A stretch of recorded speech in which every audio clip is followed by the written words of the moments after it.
Hey guys, this is Scott from First Strike. Just wanted to show you how to load the First Strike T15 CMAG. This is a unit that we used here at Super Game, Indiana this past weekend. Performed really well, but we're going to continue to do our beta testing just to make sure that it is perfect before we release it out to everyone. So like one thing to note, that when you load the CMAG, you have to actually wind using the winder here while you load the projectiles. So you'll see me do that.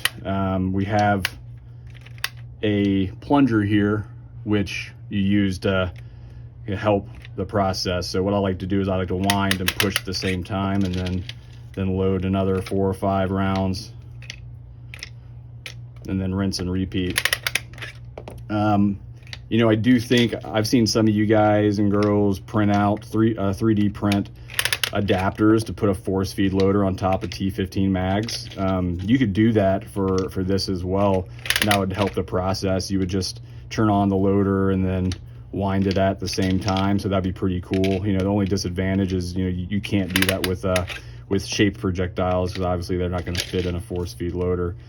So with the shaped projectiles, you'd have to do the same process. And I would have liked to shown you guys how to do this with the First Strike rounds, but we are unfortunately out of First Strike rounds, as you guys all probably know.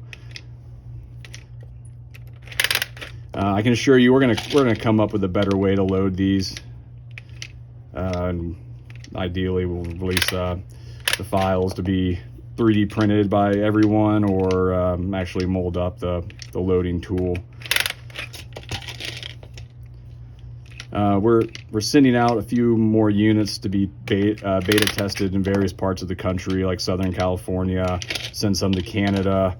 Send them to Southeast Florida, just to check different climates. You know, we're testing how often these things need to be lubricated. That's one thing that we're keeping note of. Just because there is a clock spring in this. There's an actual chain that's like similar to like a little mini bike chain that does require maintenance. Super stoked about it. Glass filled nylon case here. The housing's super durable. James Wolf, who some of you guys know, he claims to be an e-celeb. He was doing a lot of testing in terms of shooting these things from point blank with First Strike rounds.